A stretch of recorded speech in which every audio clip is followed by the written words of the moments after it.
So you want to become a track and field professional athlete, huh? Here's how you do it.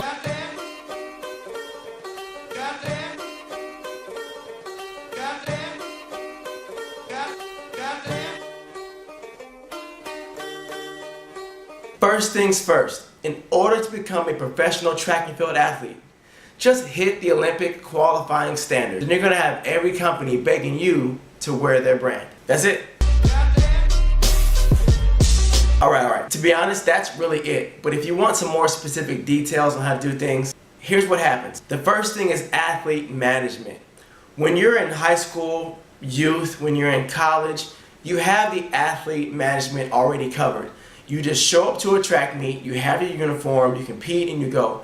Many times at some big D1 colleges, they'll just give you stuff. They'll give you spikes, shoes, whatever you need. When you're out of college, it's not like that. You gotta buy your own spikes. You gotta buy your own uniform. You gotta buy your own sweats. It's all on you. So when it comes to all this stuff, you're the one that has to provide every single aspect of your sport. The very first thing is you gotta have a coach. You always had a coach growing up, but now you don't have one, and you gotta find one. And when you do find one, you gotta pay that coach, not just to coach you per hour, but to coach you and to also be at the track meets whenever you're competing. Does that coach incorporate weight training? Are you doing weights? Does that weights workout cost money? When is your training schedule? Are you training in the mornings, afternoons? Because in high school and college, we always trained around the same time. But now, what if your coach works a 9 to 5? What about your track season? Who schedules that? You. You're the one that schedules that track season. Who books your hotels? You. Who books the flight? You. When do you leave? I don't know. You gotta figure that part out. And also when you're training, you know how you would like work out, then go to the trainers to get rolled out, taped, ice bath? Well, you don't have that anymore. Who pays for the physical training sessions? You. Who pays for the chiropractor? Yeah, you got it. You. You need money.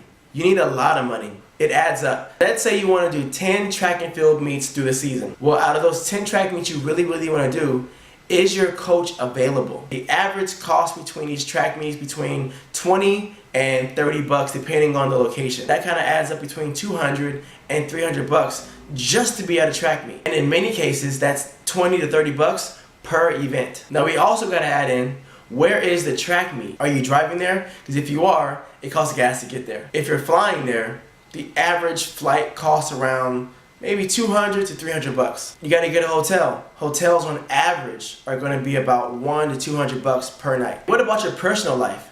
This right here, this little box, see how there's nothing? Yeah, that's what your personal life will be like. You are living 100% track. That's it. So you're basically becoming your own manager, your own agent, your own head coach. You're going to be doing it all and trying to compete as an athlete. So do you just call up a company and say, hey Adidas, my name is so-and-so, give me stuff? They're going to be like, no.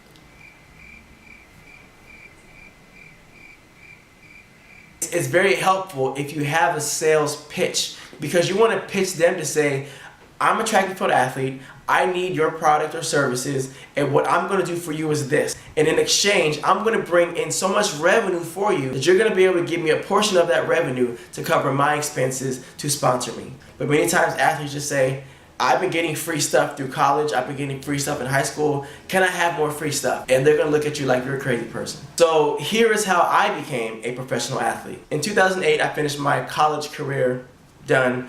I battled injuries and I quit. I gave up. I said, I'm not doing it anymore. And I was just doing basic training, just regular get in shape stuff. But I felt so much stronger. I felt like kind of refreshed, where I felt that, you know what? I want to try this again.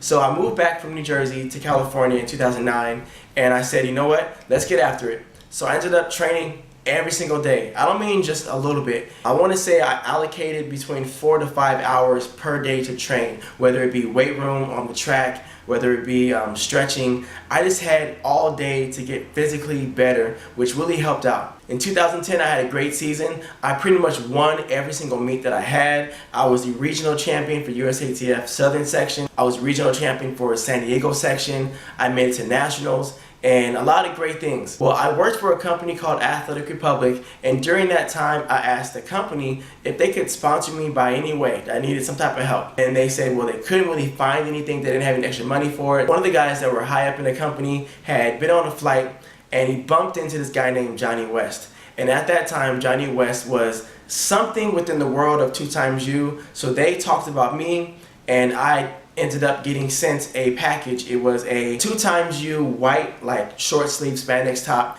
and some compression pants. So I decided to wear that in the Southern California Regional Championship, which I won, which is pretty cool. I decided to wear that same outfit to USA Nationals, but because of the uniform rules, I could not wear that uniform because the logos and emblems were just too big. That kind of sucked. But that wasn't what earned me a sponsorship from 2XU. What I did was I literally took videos of me training. I did a lot of videos. Look at these videos, right? All these videos I did, and I was wearing 2XU brand, and I just built the brand awareness within the world of track and field. Prior to me using it, I never saw 2XU ever within track and field. I don't really want to imply that I brought 2XU into track and field. I want to say it. I brought 2XU into track and field. In 2011, I was actually a sponsored athlete by 2XU. From there, I made the USA Indoor Championships where I could not wear the uniform, so I wore something else, which kind of sucked again. As time went on, my marks kind of went down because I got hurt. I was coaching more and I just got busy. And all the phone calls that I was getting from 2XU kind of just went away. But I get it, it's business. From there, I just came in contact with just some good companies. I needed more compression gear because 2XU dropped me. So I kind of like weighed the market, and I reached out to Zenza, and I had a great pitch and I had some great ideas. I never just asked for them to give me free stuff. I said, can I try a couple of your products? I'll do a product review, and hopefully I can bring in revenue for you guys. And the revenue you bring in, maybe that can come back to me to help me with my endeavors in track and field. And they liked it. Becoming a professional athlete on your own is very, very challenging, but it's possible.